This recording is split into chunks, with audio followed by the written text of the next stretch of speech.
কা বলবৎ কৰি ৫ নং দফা শেষ কৰা হ'ল ৬ নং দফা সন্দৰ্ভত প্ৰতিবেদন দিয়াৰ পিছত ৪ বছৰ বিষয়টো গাপ দি ৰখা হ'ল চৰকাৰৰ বিৰুদ্ধে ক্ষোভ ভূপেন বৰা দেৱব্ৰত শইকীয়াৰ অসম চুক্তিৰ ৫ আৰু ৬ নং দফাক লৈ অসমত দীৰ্ঘদিন ধৰি চৰ্চা হৈছে কা বলবৎ কৰি অসম চুক্তিৰ ৫ নং দফাৰ আত্মা ইতিমধ্যেই হত্যা কৰা হৈছে এইবাৰ ৬ নং দফা সন্দৰ্ভত ন্যায়াধীশ বিপ্লৱ শৰ্মা সমিতিৰ প্ৰতিবেদনৰ পৰামৰ্শৰ ১০টাকৈ পৰামৰ্শ বাদ দিয়াৰ বিষয় ৰাজহুৱা হোৱাৰ পিছতেই পুনৰ প্ৰতিক্ৰিয়া হৈছে সৰব কংগ্ৰেছৰ ২ নেতা ১০টা পৰামৰ্শ বাদ দি আমি প্ৰকৃত লক্ষ্যত থিয় দিব পাৰিম নে নাই খিলঞ্জীয়াৰ বাবে আসন সংৰক্ষণ ভাৰত বাংলা সীমান্ত চিল আদি বিষয়ত কি হ'ব চিনাক্ত হোৱা বিদেশীক কি কৰিব সেই সন্দৰ্ভত স্থিতি কি হ'ব চৰকাৰৰ ইনাৰ লাইন পাৰ্মিটৰ ক্ষেত্ৰত কেন্দ্ৰীয় গৃহ মন্ত্ৰালয়ৰ স্থিতি কি হ'ব প্ৰশ্ন ভূপেন বৰাৰ অসম চুক্তিৰ ৰূপায়ণৰ গোটেই দায়িত্বটোৱে হৈছে কেন্দ্ৰীয় গৃহ মন্ত্ৰালয় এক্সিকিউট কৰিব পৰা ক্ষমতা নিশ্চয় অসম চৰকাৰ আছে যি 10টা ৰিকমেণ্ডেশ্যন মুখ্যমন্ত্ৰীগৰাকী বা অসম চৰকাৰৰ এখতিয়াৰ নাই বুলি পেলাই ইতিমধ্যে আলোচনা হৈছে সেই 10টা ৰিকমেণ্ডেশ্যনক বাদ দি বিপ্লৱ শৰ্মা ডাঙৰীয়াৰ প্ৰতিবেদনখনৰ গুহাৰ্থ আমি উপলব্ধি কৰিব পাৰিছোঁ নাই আমি প্ৰকৃত লক্ষ্যত উপনীত হ'ব পাৰিমনে নাই বিপ্লৱ শৰ্মা ডাঙৰীয়াৰ যিটো ৰিকমেণ্ডেশ্যন সেই ৰিকমেণ্ডেশ্যনৰ ক্ষেত্ৰত কেন্দ্ৰীয় গৃহ মন্ত্ৰালয়ে স্থিতি স্পষ্ট কৰিব নে অসমৰ মুখ্যমন্ত্ৰীয়ে স্থিতি স্পষ্ট কৰিব এইটো অসমৰ ৰাইজে গম পাব লাগিব দেউৰী তিৱাসকলে নিজৰ বলত বিধানসভা লোকসভালৈ আহিব নোৱাৰে সকলোকে সম অধিকাৰ দিয়াৰ বাবে উচ্চ সদন গঠন কৰিবলৈ দিয়া পৰামৰ্শৰ কি হ'ব ছয় জনগোষ্ঠীৰ জনজাতিকৰণ কৰিব নোৱাৰে বুলি পাকে প্ৰকাৰে ক'ব খুজিছে নেকি মুখ্যমন্ত্ৰীয়ে ৬ নং দফাৰ প্ৰতিবেদন গৃহ মন্ত্ৰালয়ে দেখাই নাই ইয়াত এনেই হৈচৈ কৰিছে লক্ষ্য ২০২৬ৰ নিৰ্বাচন অভিযোগ প্ৰদেশ কংগ্ৰেছৰ সভাপতিৰ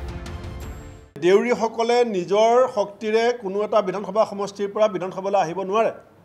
অসমৰ ভূমিপুত্ৰ তিৱাসকল কোনোবা ৰাজনৈতিক দলে সাংগঠনিক চেষ্টাৰে ৰাভা তিৱা দেউৰী ঠেঙাল কছাৰী সোণোৱাল কছাৰী শৰণীয়া কছাৰী এই ধৰণৰ বহু জনগোষ্ঠী থলুৱা খিলঞ্জীয়া আমাৰ লগত আছে যিসকলে স্বশক্তিৰে জনসংখ্যা ভিত্তিক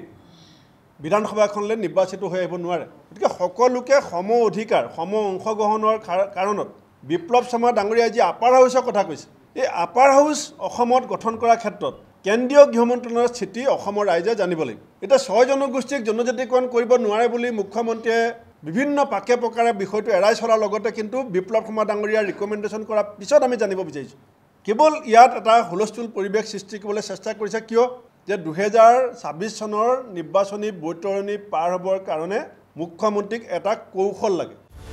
খিলঞ্জীয়া আৰু অসমীয়াৰ সংজ্ঞাৰ ব্যাখ্যা মুখ্যমন্ত্ৰীয়ে দিয়াক লৈ প্ৰশ্ন কৰিছে কংগ্ৰেছে ভাষা নে সময়ৰ ভিত্তিত এয়া চূড়ান্ত হ'ব ভূমি সুৰক্ষাৰ কথাও কৈছে বিপ্লৱ শৰ্মা সমিতিয়ে বিপ্লৱ শৰ্মাৰ প্ৰতিবেদনত বাস্তৱ ৰূপায়ণ কৰিবলৈ চৰকাৰৰ কোনো সদিচ্ছা নথকাৰ অভিযোগ ভূপেন বৰাৰ সংবাদমেল সম্বোধন কৰি দেৱব্ৰত শইকীয়াই ক'লে অসমৰ স্বাৰ্থত ৰাজনৈতিক স্বাৰ্থ ত্যাগ কৰিছিল কংগ্ৰেছে কংগ্ৰেছৰ দিনত জনজাতিসকলৰ বাবে খিলঞ্জীয়াসকলৰ বাবে কি কৰিছিল সংবাদমেলত হিতেশ্বৰ শইকীয়া আৰু তৰুণ গগৈৰ দিনৰ কেইবাটাও বিষয় উল্লেখ কৰিলে দেৱব্ৰত শইকীয়াই সেই সময়ৰ কংগ্ৰেছ দলৰ কেন্দ্ৰীয় নেতৃত্বৰ পৰামৰ্শ অনুসৰি মোৰ পিতৃ হিতেশ্বৰ শইকীয়া মুখ্যমন্ত্ৰী আছিল তেখেতৰ মন্ত্ৰীসভাই সোনকালে নিৰ্বাচন কৰিবলৈ ৰাজ্যপালক পৰামৰ্শ আগবঢ়াইছিল অৰ্থাৎ আমাৰ দলটোৱে অসমৰ স্বাৰ্থত নিজৰ ৰাজনৈতিক স্বাৰ্থ পৰিহাৰ কৰিছিল প্ৰথমবাৰৰ বাবে আলফাৰ লগত আলোচনাৰ বাবে দিল্লীত প্ৰধানমন্ত্ৰীৰ লগত আলফাৰ কেইবাজনো নেতাক লৈ গৈছিল অসমত বিভিন্ন সময়ত জনজাতিসকলৰ কাৰণে যেনেকৈ ট্ৰাইবেল বেল্টৰ কথা কোৱা হৈছে এই কংগ্ৰেছ চৰকাৰে বিশেষকৈ হিতেশ্বৰ শইকীয়াৰ দিনত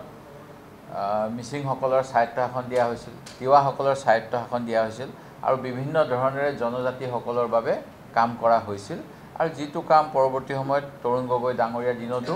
বিভিন্ন কাউন্সিল বা পৰিষদ গঠন কৰি কৰা হৈছিল যিবিলাকক সদ্যহতে কিন্তু চৰকাৰখনে পুঁজি আবণ্টন নিদিয়ে